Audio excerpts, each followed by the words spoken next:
सास ससुर को भी क्या ध्यान रखना चाहिए? क्योंकि एक पक्ष तो ये है बिल्कुल सही है और ऐसा होना चाहिए, दूसरे पक्ष में कहीं कहीं वहां से भी गड़बड़ हो जाए उस बहुत ज्यादा गड़बड़ी होती है। जो सास ससुर हैं उनको चाहिए कि हम अपनी बेटी के साथ कैसा व्यवहार करेंगे।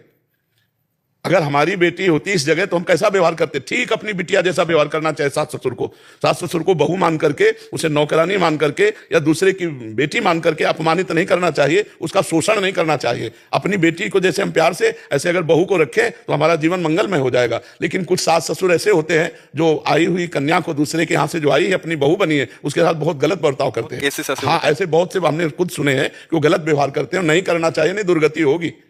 यहाँ नहीं दुर्गति होगी तो भगवान के यहाँ दुर्गति होगी। तुम्हारे यहाँ वो आई हुई कन्या है, अगर तुम उसका आदर नहीं करते, उसके साथ मतलब कठोर व्यवहार करते हो, गलत व्यवहार करते हो, तो तुम्हारी दुर्गति हो जाएगी। पहली बात तो यही हो जाएगी, और यहाँ बचेगी तो नरक में हो जाएगी। इसलिए बहुत सावधान रहना चाहिए। ऐसा नहीं कि आई हुई गृह लक्ष्मी को सताया जाए। जो नववधू आती है वो गृह लक्ष्मी है, हमारे कुल परंपरा को चलाने वाली है, वो कोई साधारण नहीं है। अगर उसको आप अपमानित करेंगे, और जिसके घरों में स्त्री को दुख दिया जाता है उनके घरों में कभी लक्ष्मी नहीं टिकती।